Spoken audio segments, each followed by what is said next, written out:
You want a chair, Taylor? I'm good. Thank you. Okay. You want a cushion? I got a cushion. I'm sitting on it. We're not going to throw anything tonight.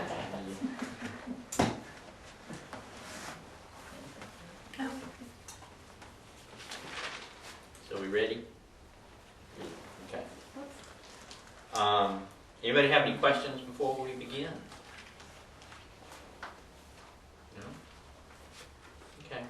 Well, again, for the tape, my name is Dean Graves. I'm one of the co-founders of Prima Healing Meditation.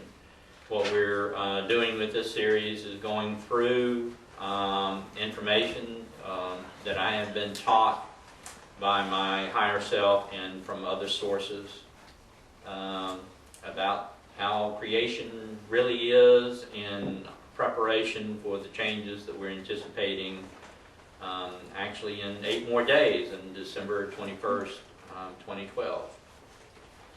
Tonight, our topics are on the different types of beings that are in our existence, or in our experience, shall I say. We're going to talk about Muggles, which is a name that I borrowed, background people, Indigo Children, which is a greatly misunderstood concept, and lots of books have been written about them for years, and Wanderers, which some of you might be particularly interested in it for personal reasons. But we have, kind of prepare you again in your thinking, our little diagram that we've used several times throughout this series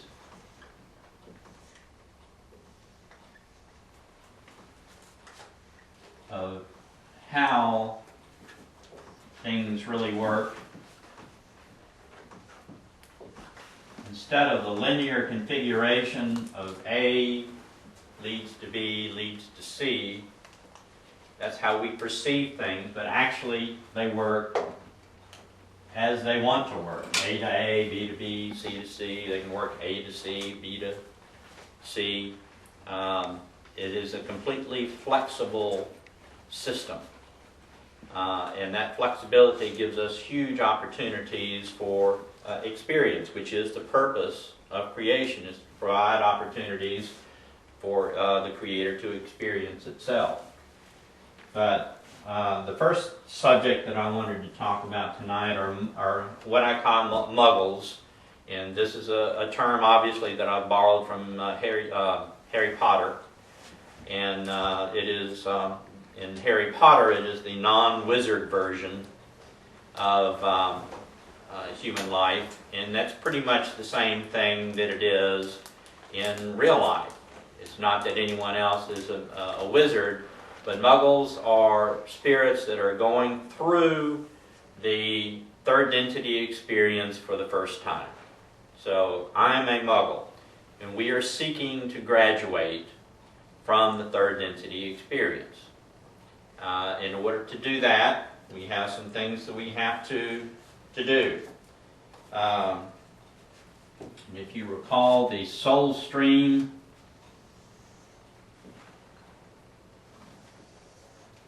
illustration, the experience is a coordinated effort, obviously, but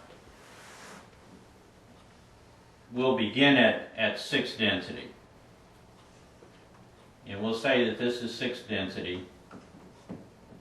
And they send their energy into an experience. An experience will take place on a planet.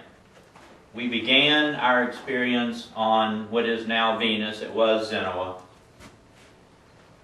And we blew that up, so they had to move us. We blew Malbec, the next experience, we blew that up too. Then they moved us to Mars, and we blew that up. We came to Earth, and we sunk Atlantis. So we have a long history of a volatile background, but all of that is the same experience. It's just been moved from planet to planet because we were rough on the playground. But other experiences don't have that condition. They usually don't move from planet to planet. They begin on one experience and they'll keep having third density experiences on that planet over and over and over to graduate. If you recall also that the third density experience has a beginning, it has an end. That beginning and end lasts roughly 76,000 years and is divided into 3 equal sections. And at the end of each section is the opportunity to graduate. To graduate, all you have to do is raise your consciousness sufficiently to make a choice. The choice being whether you're going service to self or service to others. And as it's phrased, to be able to walk the steps of light. And what that means is they send you through, for the sake of our understanding, they're going to send you up a set of stairs, and each step gets brighter and brighter. That is energy, it is divine energy, divine love, it's consciousness. And where you reach your peak, where I guess you can't see anymore because it's too bright or you don't feel comfortable, is where you stop. And if that is in third density, then you stay in third density. If that's in fourth density, then you go to fourth density. Okay? And that's called walking the steps of light. And that is the determination of graduation. Now, there is no judge and jury. There's no St. Peter at the gates of heaven. What there is you and your higher self. And when you remove all of the conditions that we have, all the veiling, all of the distortions that we have while we are incarnate, then you participate in the decision whether you graduate or not. You and your higher self make that decision together. And the decision is one that you do out of service. If you have not advanced far enough at the end of the graduation to participate in that, then your higher self will make the decision for you, because it's obvious you're not going to do well in fourth density and need to stay in third density. But if there are things that you've missed, then it is very common to decide, well, I'm going to stay here a little while longer. There's some things I need to learn. And it's not a race. It's not a contest. It's not, gee, I can't wait to get out of here attitude. It is an attitude that you approach with the understanding that you are being of service to the Creator. And so if you can provide additional service to the Creator by staying in third density, then that's often the case. It's not a matter of, gee, it's summer and I'm a senior, I'm out of here no matter what, whether I've earned anything or not. Okay? A Muggle in a normal experience begins in first density, progresses from first density to second density. Again, recalling in our particular experience, we missed second density because of demands upon revitalizing Raw. So we went from first density to third density, and there were things that we felt that we missed. And so we, after we blew up Maldak, decided to go back to live and have second density experiences in the body type of Bigfoot on Earth. So we went from Maldak to Earth, and from Earth we went to Mars back into third density.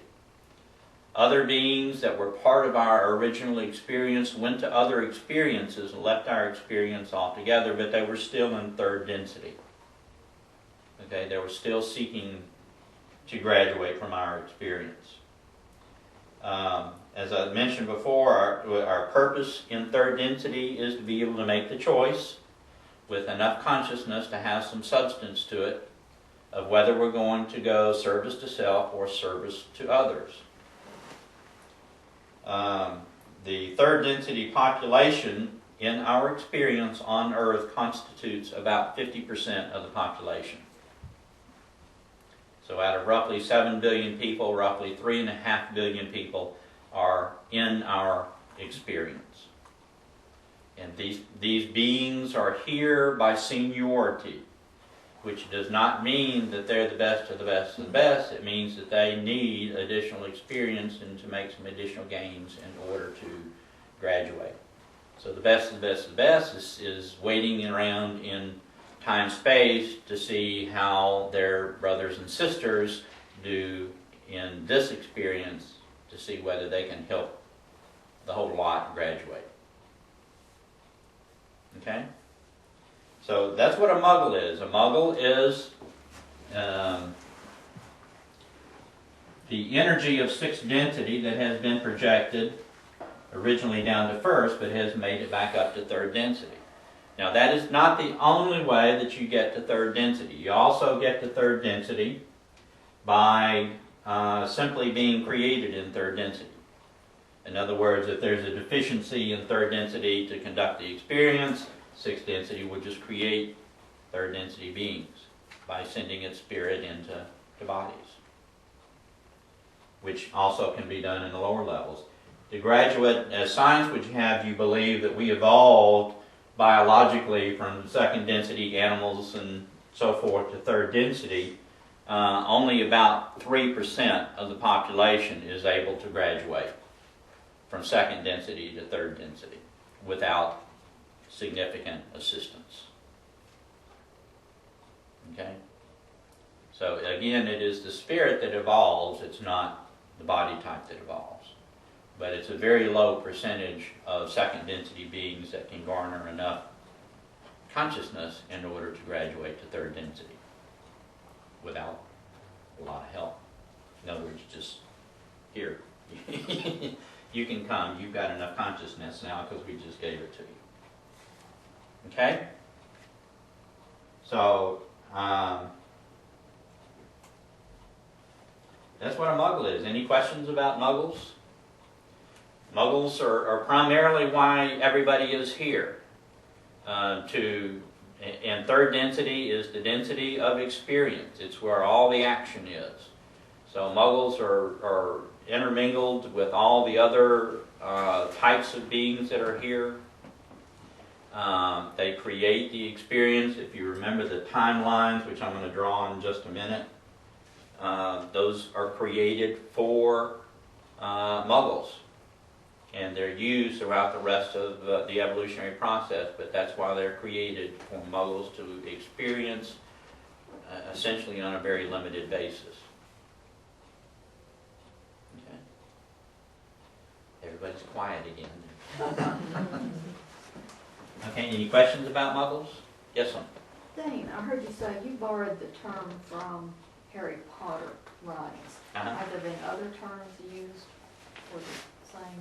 No, there's not. You're just in third density, and instead of going through a two-sentence explanation to describe, what the being is, it's easier just to come up with a name for them that I can identify, and Muggle works really well. When my higher self explains it, they give me the idea, but I kind of have to identify it back as, you mean a third density being in third density going through experience for the first time, which is a little elongated just to, every time that to be a noun in the sentence.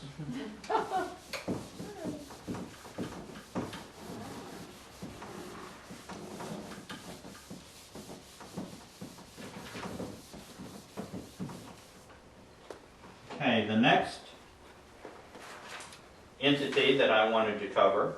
Let me mention also, just for reminder purposes, a Muggle is going to have between 17 and 24 DNA strands of DNA activated, which is the third density range. It's the third segment of 8, allocation of 8. There is a consciousness scale for third density. It varies from third density to third density experience only a little bit. It's pretty consistent. So in other words, if you've got a 0%, you're at the bottom of the scale. If you've got 100%, you're at the top of the scale, but it's exactly the same scale. In other words, 50% on the same scale is going to be the same 50% for everybody else in the experience. And that's why as you go through the evolutionary process and you reach, as David Hawkins determined, when you reach 50%, you're going to experience love. When you hit 60%, you're going to experience peace and joy. When you hit 70%, you're going to hit enlightenment. And that's the same for everybody. There are no exceptions to that. If you hit that level, that percentage of consciousness, then you will have the same type of experiences that everybody else that has reached that level will have. Okay? The next people type that I wanted to address are background people. And background people are also Muggles, but they are Muggles that have polarized in a previous life. In other words, they're in third density. They have, in the course of an experience, polarized either service to self or service to others. And they have determined that not to graduate. They have determined that they can be of greater service by remaining in third density than graduating. And approximately 4% on average of the Muggles going through a third density experience decide to stay. And there is significant benefit to this. Service to self does not become a background person. Service to self, if they polarize, they go sit on the bench. If they polarize, they leave that incarnation and sit around and wait for graduation. They don't want to risk depolarizing. A background person risks polarization each time they reincarnate. So just say hypothetically, if you polarize in your first experience in third density and you decide to hang around, gain additional experience, and be of service in that way, then each time that you reincarnate, you risk polarizing negatively. And approximately 5% of the people that do decide to become background people do get lost in the experience and polarize negatively. But of course you can reincarnate again and try again. And it's musical chairs, because when graduation, the end of graduation, the third experience rolls around, whatever you polarize for that experience is where you go. If you polarize service to self in that last opportunity in that experience, then you're going service to self. If you polarize service to others, then you're going service to others. If you lose your polarization, then you stay in third density. So you become a game in play every time that you incarnate. You're a real gambler. Okay? Now the purpose of doing this, and I'm going to leave this up here because we're going to deal with this a lot. If you recall the timelines, and these are what are created at the beginning of every third density experience. And these are all the possibilities of lifetimes throughout the experience. And this is an infinite number of possibilities.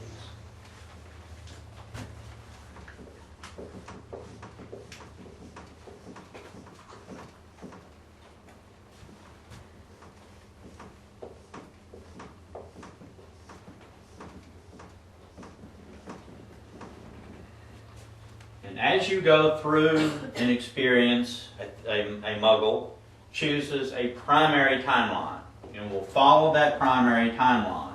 That doesn't mean that it's one timeline. It can be this much of this timeline, and now you jump to this much of this timeline and experience that, and you change again, and you go out and you experience that much of that timeline. In other words, you can change your life path. And that's what people do as they change their experiences. Say hypothetically you began this one and you were I don't know, at 150 on, or 15% on the consciousness scale.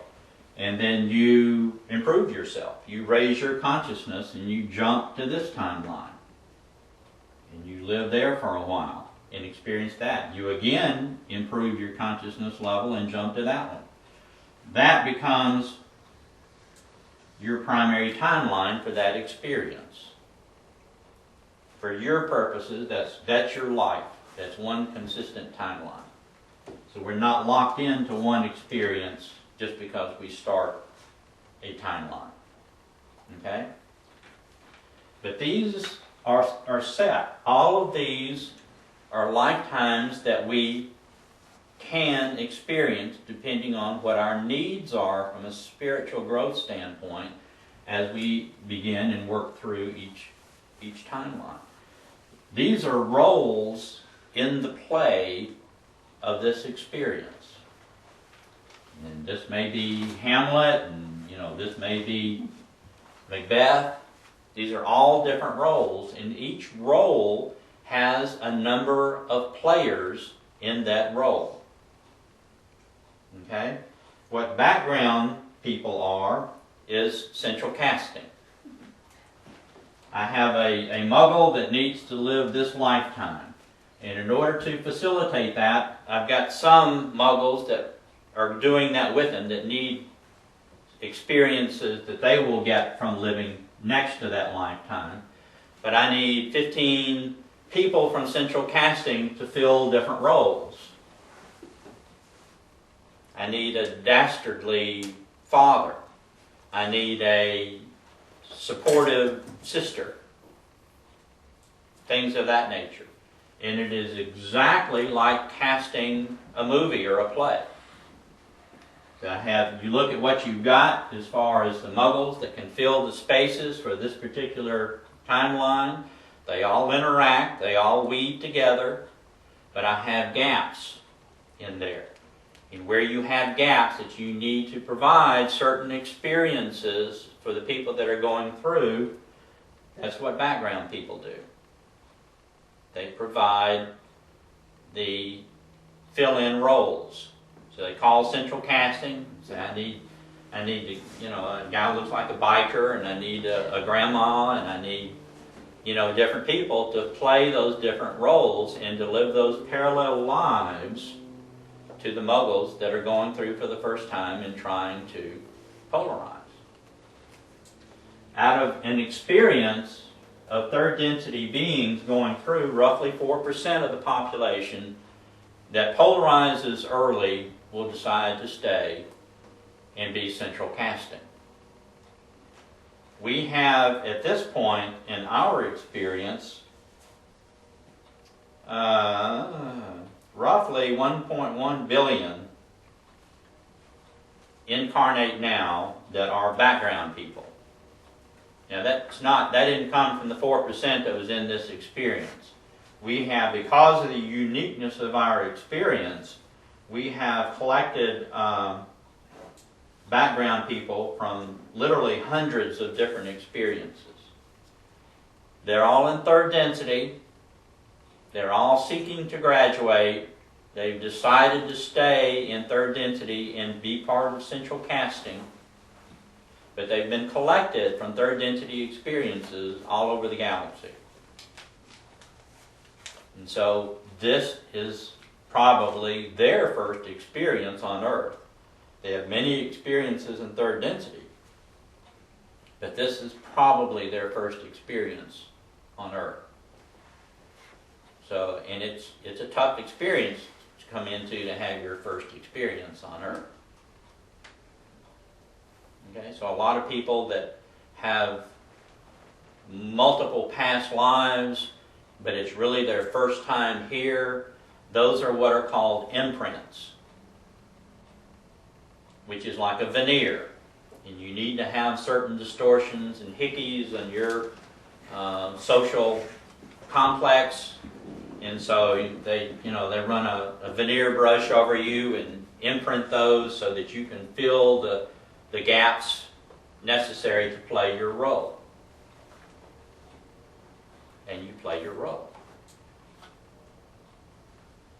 but you're still seeking to graduate.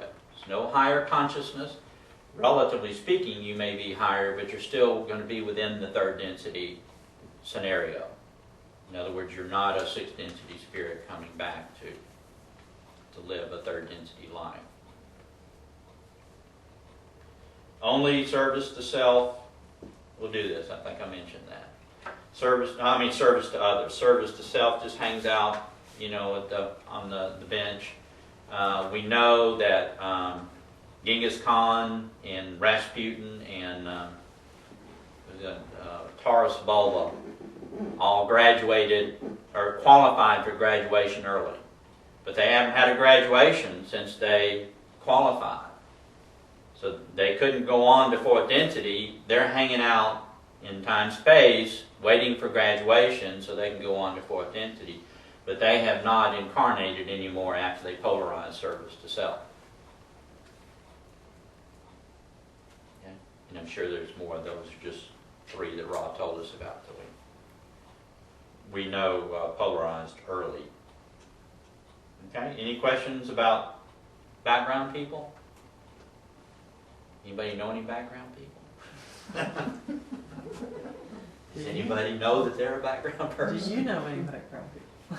I do, yeah. I do. Is that that place where they hang out, is that like limbo? What we think of when in some religions when they talk about that waiting place and Purgatory? No, they're very active.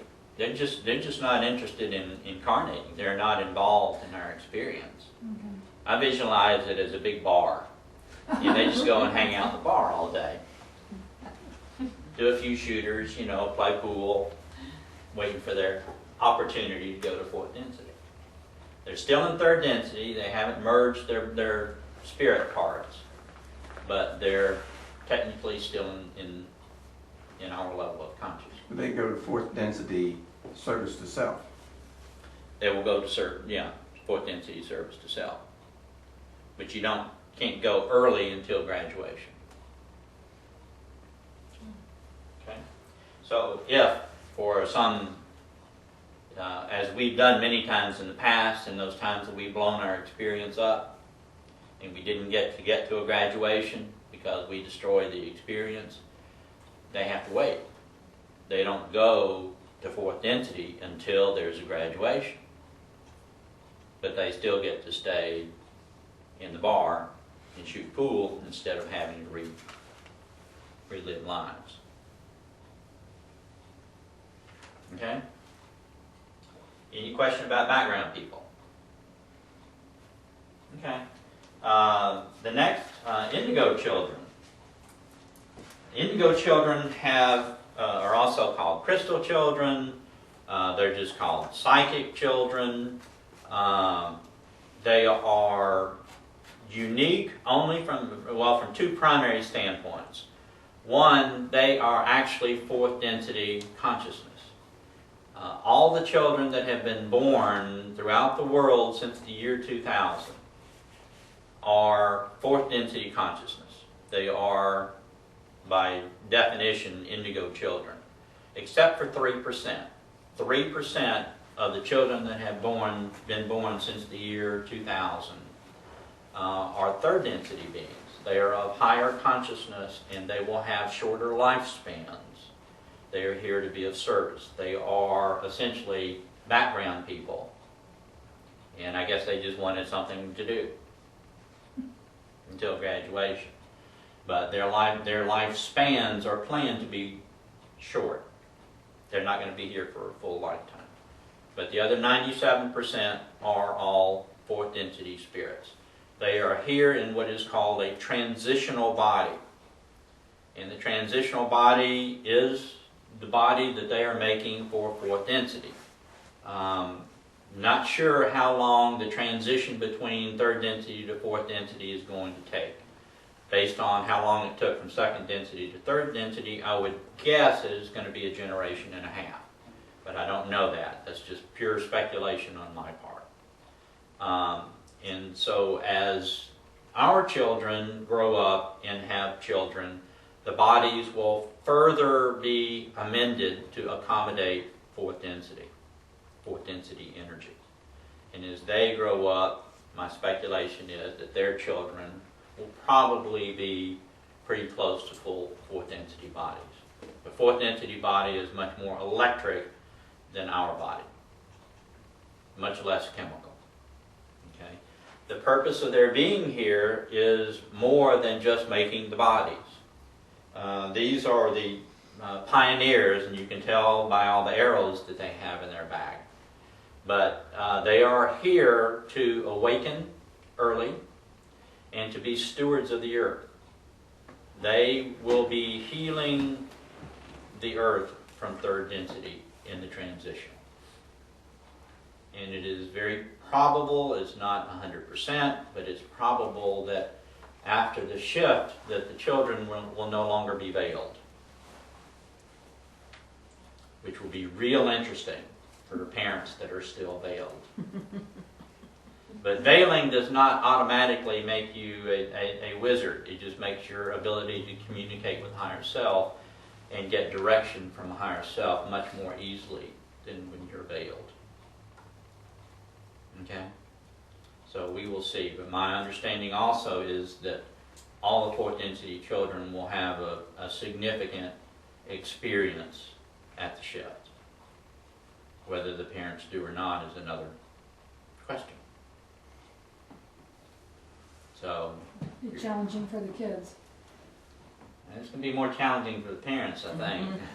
Yeah. Well, I was just thinking, all this, for years, the kids who were possibly exceptional or who could still see spirits or whatever, and then they end up on drugs because the parents think there's something wrong with them.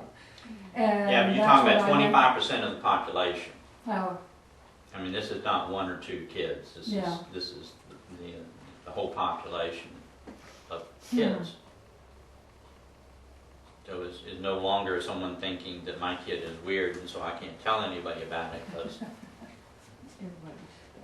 yeah, it's going to be overwhelming. kids rule. And all over the world. Well, it may come down to that.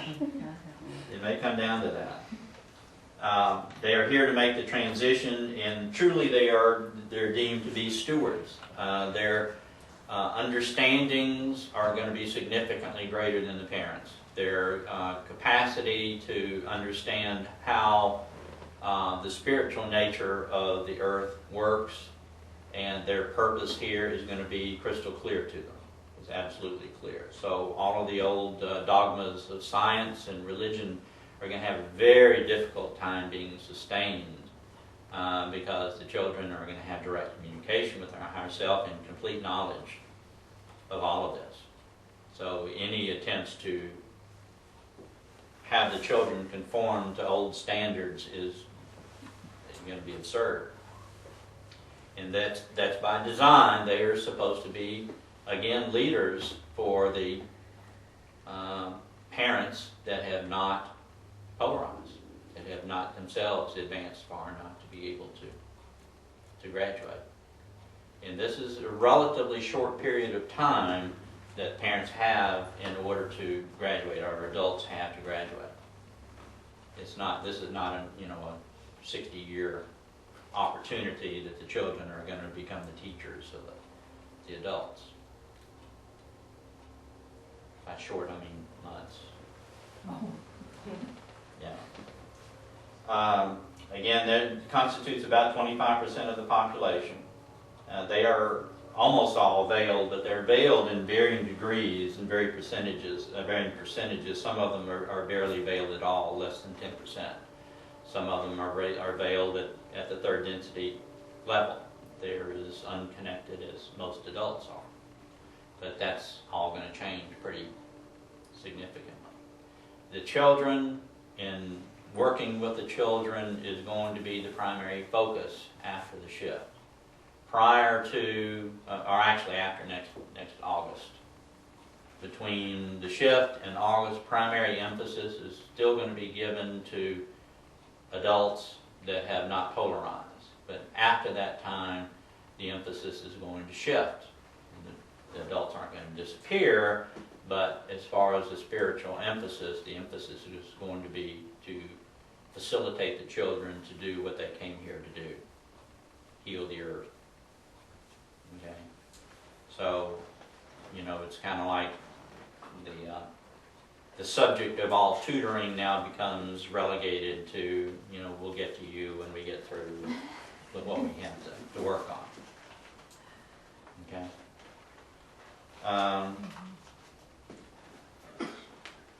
All the children will live a lifetime and will die before fourth density appears. In other words, just because the children have been unveiled and are assuming their responsibility does not mean that they are fourth density, and they are not creating fourth density by their being here. They're still in third density bodies, even though they're more durable bodies and transitional bodies. But they will expire natural lifetime before fourth density appears. And I don't know that fourth density is going to appear just when they all die. But that is a criteria. You can't take any no third density bodies can live in fourth density.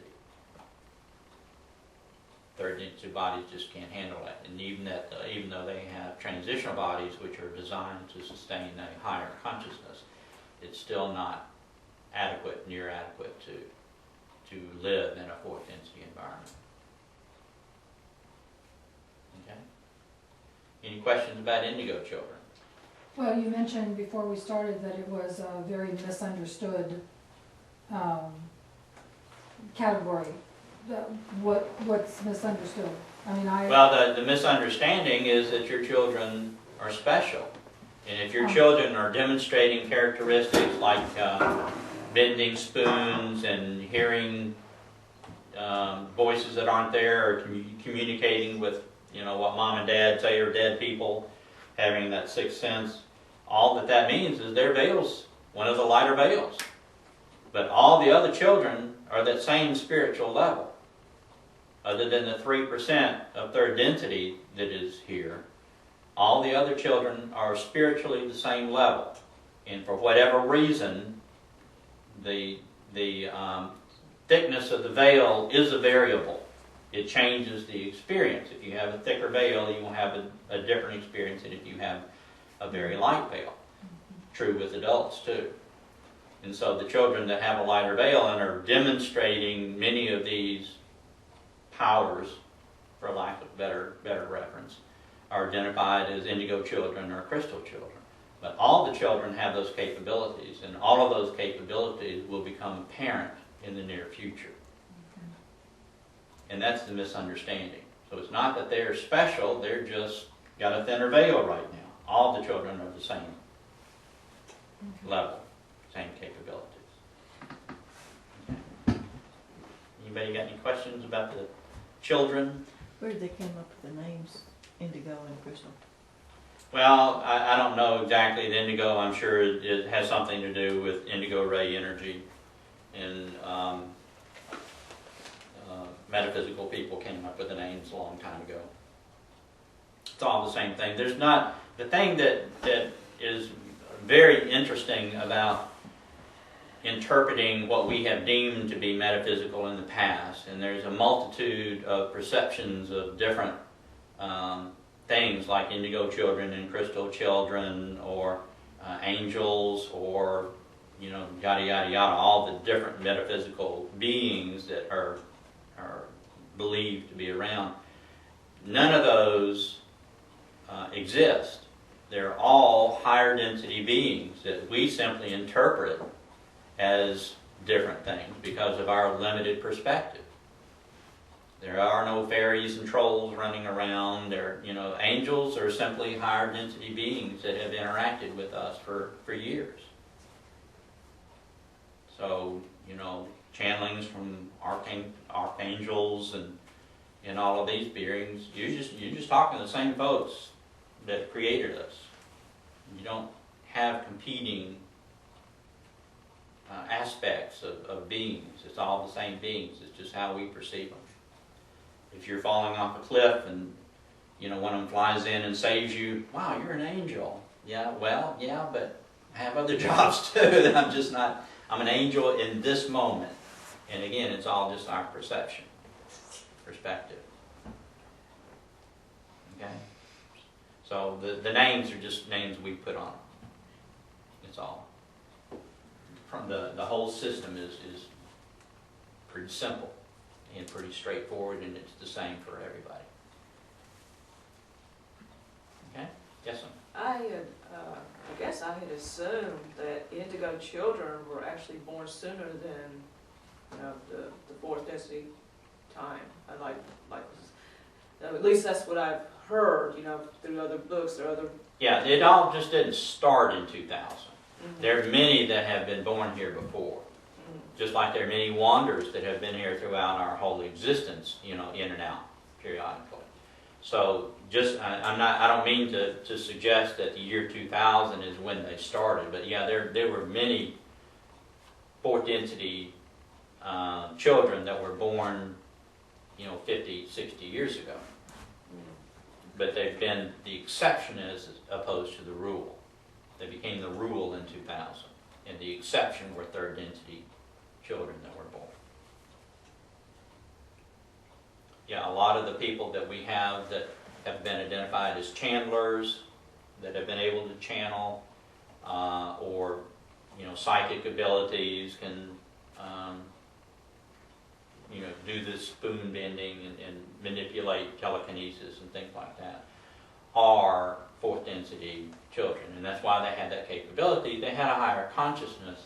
Why they were here, I don't know. They were here on a unique, you were needed basis in order to fill in the gaps, probably to start preparing us.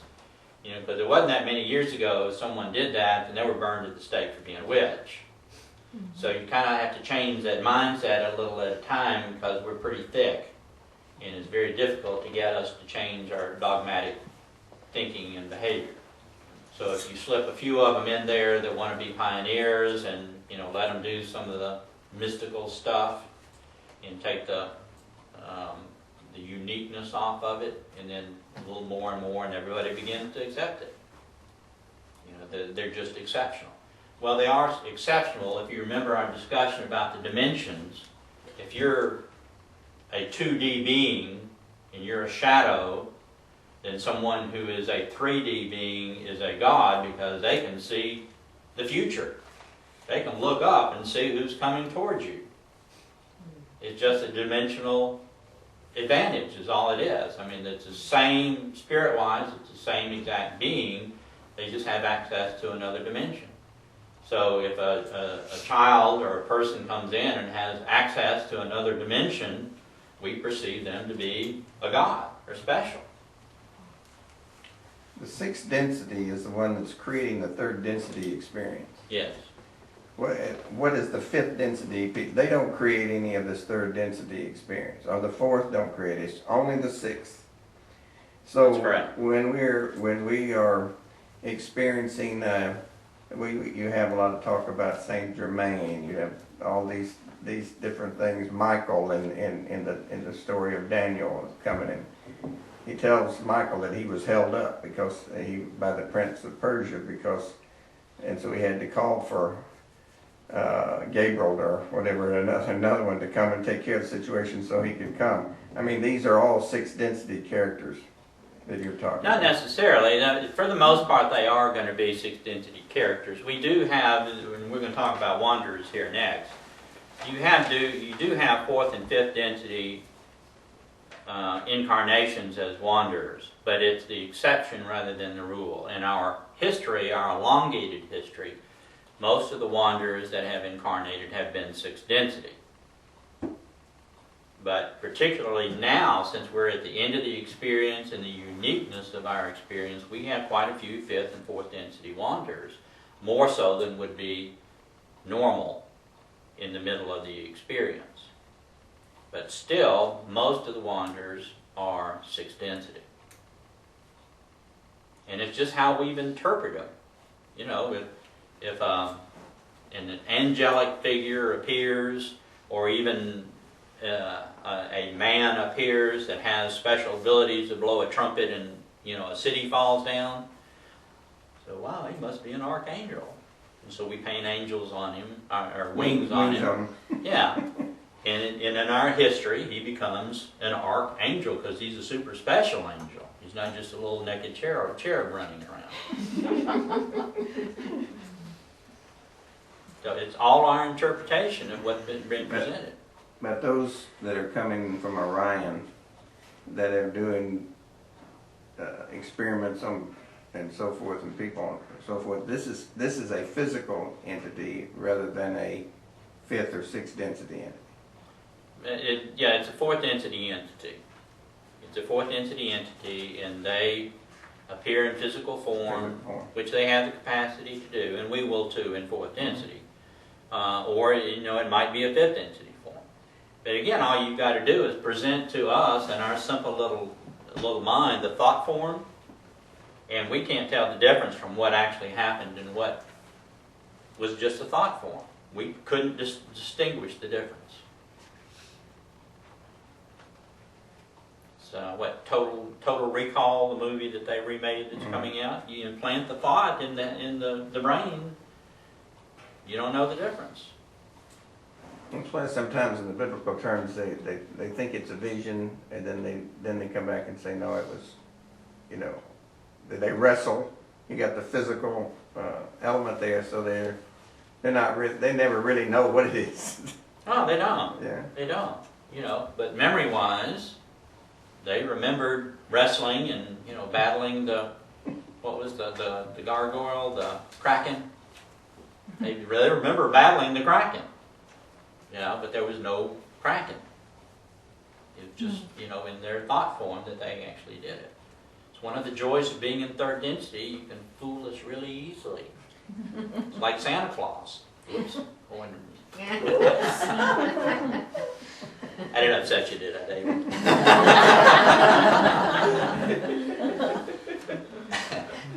So, there are all sorts of things you can do with a simple mind. And we have a simple mind by design, so we'll have a certain type of experience. When you take the wraps off and you take the veiling and the forgetting off, then, a lot of the fun goes away. And actually, we've only been veiled about 15,000 years. Before that, we weren't veiled. Now, your process of your enlightenment that you've got in the book and that we got in the class, that's a process of dropping the veil? But, yeah, you will penetrate the veil. The veil is semi-permeable, and you will penetrate the veil. But you will clear the baggage, the emotional baggage that holds your consciousness down. And as your consciousness rises, then you will more easily permeate or penetrate the veil. And when you reach, again using Hawkins' scale, the percentage scale, when you cross over, I think it's 640 or 660, then you have constant, direct communication with your higher self. What does he call? I've forgotten what he calls that 620. Well, 600 is the level of peace and joy, and 700 is enlightenment. So, but the specific name I don't know, but you hit peace and joy at 600. You hit love at 500. And universal love, I think, is at 540.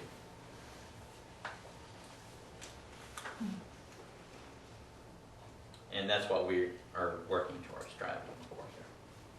Okay, wanderers, we've already begun talking a little bit about wanderers. Y'all remember the soul stream well enough, or do I need you? Okay. Very simply, a wanderer is a higher density being that in sixth density, which is unlimited, it is infinite in its capacity to access and control consciousness. It takes a sliver of consciousness that falls within the range of third density and creates a being. literally creates being. Most wanderers, or a large percentage of wanderers, are the youngest children in a family. And there's a reason for that, but it is just the installation of that amount of spirit into a third density body. And the third density body fits into the system just like a background person does. Now, in a normal, non-end of the experience situation, a wanderer, for the most part, will have a special purpose. For example, Buddha was a wanderer. But Buddha didn't come in by himself. Anytime a wanderer comes in with a special purpose, then a bunch of other wanderers come in that will interact with that being's life. In other words, the guy running with the ball has a specific purpose, and there may be a dozen, 2 dozen, could be 100 other wanderers will incarnate to interact with that being's life to assist them in accomplishing their goal. So you may only have a 15-minute task in your life as a wanderer, or you may have a lifetime task that is dramatically significant. Jesus was a wanderer, but around Jesus were a multitude of wanderers. None of the disciples were wanderers. None of the disciples were enlightened. But they were chosen, Muggles, to be learning and assisting Jesus in accomplishing his task. Now, Jesus was a fourth density wanderer, which at that time was most unusual, because fourth density doesn't incarnate as a wanderer that often. But he was near the end of his fourth density experience, so he was about to graduate, which he has done. He's graduated to fifth density. But he had a lot of help, to set situations up for him to be able to accomplish his task. Same with the Buddha. Same with all of the wanderers that were part of our normal experience. And when you start asking who was a wanderer and who was a Muggle, you kind of have to scratch your head and say, well, gee, did Muggles do anything? Because everything from Mozart to Nikola Tesla, yada, yada, yada, they just, every time that you identify Isaac Newton, and just, in our recent times, have all been wanderers that have had a specific purpose. And the purpose can vary tremendously. Obviously, the Buddha had a purpose. Jesus had a specific purpose of a spiritual nature. Isaac Newton was bringing in information that would advance us technologically so we could support a better lifestyle and pursue a spiritual path, which, again, from a spiritual perspective is vital. It's important to be able to have the time, have the capacity to not work 18 hours a day just to subsist. So, these are the kind of things that wanderers do. Now, wanderers also provide similar functions to background people. That they have, use the Buddha for an example. If you visualize it as you got a big pile of kindling. So all the Muggles are a big pile of kindling. But there's no flame. They're not making any progress. It's just a big pile of kindling sitting there and not doing anything. So you need a match to start the kindling, which is one of the roles that the Buddha did. The Buddha provided a match to the kindling that was sitting there dormant, and it ignited a spiritual flame. Jesus did the same thing. In that environment, ignited a spiritual flame. Got things going. And that's happened countless times. The message that they all bring is the law of one.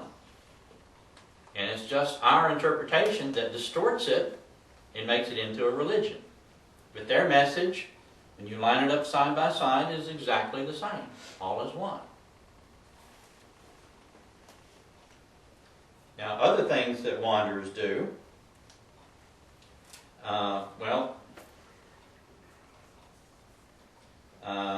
Yeah, they get an allocation of 3D consciousness, but it can vary. What a wanderer from 6th density does also. On the human consciousness scale, a 6th density wanderer will calibrate at about 950. But you ask a 6th density wanderer whether they feel enlightened, and they're homeless and a drug addict sitting on the street, they don't feel very enlightened. So there's a disconnect between their functional capacity and their consciousness level. And how that works is they're essentially insulated from picking up karma in their 3rd density experience so that they can function as a wanderer. But yet, because they still retain that high level of consciousness, they bring in, by simply being here, they bring into the 3rd density experience intelligent infinity. Above 60% on the consciousness scale, up to 60%, that same level 600 that we were talking about, you change the flow of your energy. And prior to 600, you channel intelligent energy.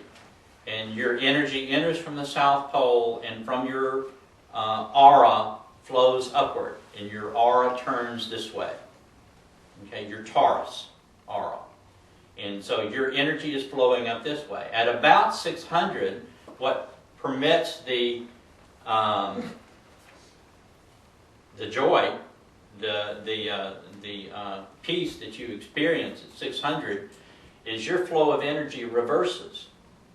That is the connection of your Kundalini. When your Kundalini connects, intelligent infinity coming down from above and the intelligent energy coming up from above meets here, then your flow of energy reverses. And you begin to channel into our environment, into you, but also into our environment, intelligent infinity, divine consciousness. And you begin, after 600, you have excess. And so you begin to channel that excess intelligent infinity into the 3rd density experience. That's what happens, that's what reverses. That's why connecting your Kundalini is so dramatic, because you're reversing from a lower energy to divine energy. And as you continue to progress up the consciousness scale, you channel more and more and more. So as a wanderer incarnates, they don't have to really do anything other than be here. And by their being part of the experience, if you're calibrating at 950 on the consciousness scale, that's 350 or 35% more than you need that you're flowing into the experience itself. Well, that's where Hawkins talks about the few being the balance for the many. That's exactly right. And the reason that we have so many wanderers, at one time, back in the early 80s, we had 35 or 65,000 wanderers. And between then and now, we peaked at 1.25 billion, approximately, wanderers. And we are down now to roughly 600 million wanderers. And those 600 million wanderers are still channeling intelligent infinity into our environment. And the reason for that, and this was another reason that Earth is such a unique experience, because this has never been tried before, apparently. I haven't been around to other places, but what I'm told, this has never been tried before. That instead of hauling the consciousness level, the collective consciousness level of the experience up from the bottom, in other words, pushing it up, and we're working real hard to get it up here, the decision was made to incarnate all of these wanderers so that they could literally pull us up from above, pull our consciousness level up from the top. Because we weren't making it, trying to push it up from the bottom. And it's worked. I mean, we're up, I think, 285 now, collective consciousness in that range. Of course, we're below the normal average. The normal average is about 450, but we are way above. At least we're going to have some folks graduate. If they hadn't done this, not only would nobody graduate, there was a high probability we'd have blown the place up again. So our collective consciousness has been pulled up from above by virtue of the wanderers being here and adding this intelligent infinity to the mix. We're still trying to blow it up. Well, we're past though. We've already passed graduation, so even if we did, we still will have a graduation. And those wanderers all incarnate. The 600 million are all incarnate. Yeah. Right now. But that's down just from a few years ago. That's less than half that we had just a few years ago. What's happening? They're just leaving?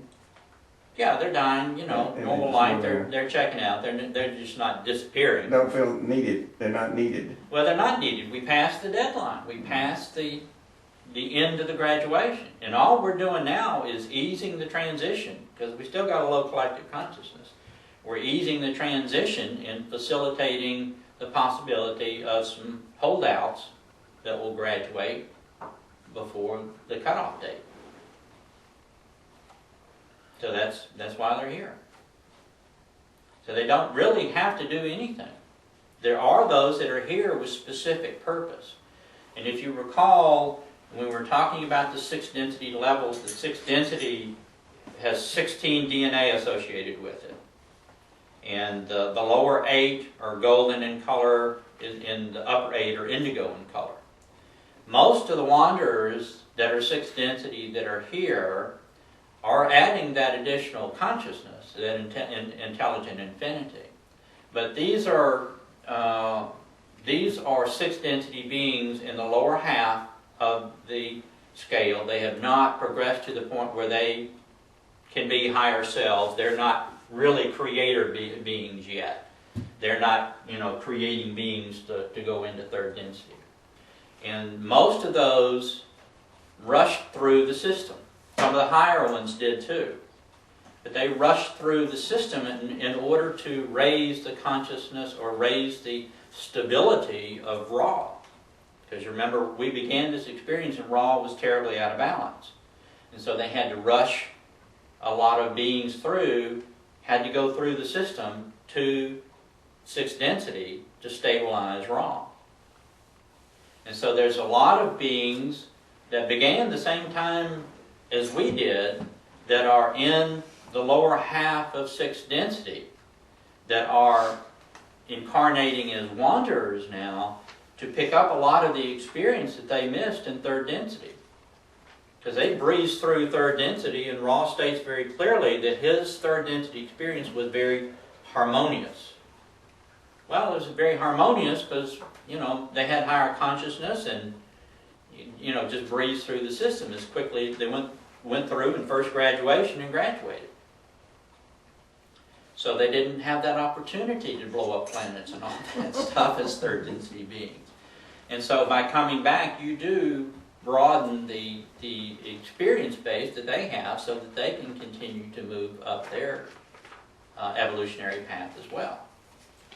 And the same is true of 4th and 5th density beings. A lot of them rush through the system. And that's why a lot of them are here as well. But we have wanderers from all, not just Ra, but all of the 9 aspects of the Creator, and from many different galaxies to come up with the 600 because the uniqueness of our experience.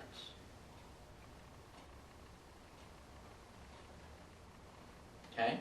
So that's 2 of the things that wanderers are doing here. They're broadening their own depth of experience. They're adding higher consciousness, intelligent infinity. And a lot have a specific purpose in the transition, which for the most part will be made known to them in the very near future. But all wanderers have what I call a governor on their indigo ray energy center, on the 6th chakra. Because it would be disastrous if a 6th density wanderer woke up to the point that they had access to their capabilities in 6th density and were still in 3rd density. What would happen when that? Well, if you're a creator being, and you create beings at a thought, and just whatever you can imagine. I don't know what they do. I've had a lot of experience with them, but they haven't invited me on their field trips yet. So, so I really don't know what, but they're light beings. But are you saying that that doesn't happen, that's not the case, or are you saying that is happening? What? That there's 6 densities that are suddenly waking up to who they are, what they do? Well, there's a difference between waking up and waking up with your full capabilities and access to dimensions and capabilities. Roughly 5 to 7% of wanderers that incarnate here will awaken. But awakening is just an understanding and actually helps you to distribute your higher consciousness, because you hold unity consciousness at that point. And they become teachers. David Hawkins was a good example. He was a 6th density wanderer that fully awakened and shared not only his energy by virtue of his being here, but his knowledge and understanding. So he was a fully awakened 6th density wanderer. And there are others, and others that have different purposes besides being a teacher. But wanderers are like there are no special privileges to being a wanderer. You have to go through the process of awakening. You got to do the work, because you got that imprint of distortions on your being, and you go through the system. And wanderers wake up in varying degrees. Many don't ever wake up, don't have to wake up. No penalty for not waking up. Interesting thing about being a wanderer, you got a choice. You can decide to stay in 3rd density and be a 3rd density being, or you can go home. And roughly 10% decide to stay in 3rd density. When Ra walked among the people back in the Egyptian times, he brought with his entourage consisted of 15 bodies, 15 beings. 5 of those beings decided to stay. I don't know why. Well, But they did. They knew more than I did, so it must have been a good decision for them. Hawkins relates that when they awaken like that, that about half decide to go on home. About half stay. Yeah, but not necessarily wanderers. It is tough. It would be tough to stay here, to be... He says it's very tough, and Yeah. it was very tough for him that he had for a while could have no contact, because, and I thought it was really interesting that he's saying that they have no self-protection, because they're all love and light, and they don't have the barriers, they don't have the way to protect themselves from those. Well, it's more difficult than that, because a wanderer, we talked about service to self and thought. And Thoth is perfectly aware of who's a wanderer and who's not. And Thoth gets a lot of energy if he can flip a wanderer. Okay, so he really works hard to flip wanderers. And he creates organizations. I don't want to say this on the tape, but he creates organizations that are religions that specifically target wanderers, to attract wanderers. And they are completely unaware. Like secret societies you're thinking of. Well, they're not so secret. But They're not so for secret. the average person, we consider them a secret. No, they're well known. And they have secret parts of the organization. But the purpose of their existence is to be attractive to wanderers, to bring wanderers into the fold, because that polarizes thought. I mean, it's like you hit ice cream mother load, and you got a steady supply. So I have a question. So what happens if a wanderer's in that situation and looks around and says, none of this sounds right, and suddenly makes an announcement to the entire group, and then gets everyone thinking, well, I guess that would take away a lot of energy, I would think. You're talking about exchanges of 5th and 6th density energy that I can only reference. I can't really understand or identify. But yeah, they'd unincarnate that individual and get them out of there. which happens if you're unincarnate, then you're no longer participating in the experience. Having a body is a requirement. So when you get dead, then you're gone. Okay? I don't know. I haven't been there. I'm a Muggle. I don't know. Other things. The flowing intelligent infinity is a really big thing. The wanderers have incarnated throughout our history, primarily to disseminate information about the law of one. And that's what all of our great spiritual leaders that we've addressed already.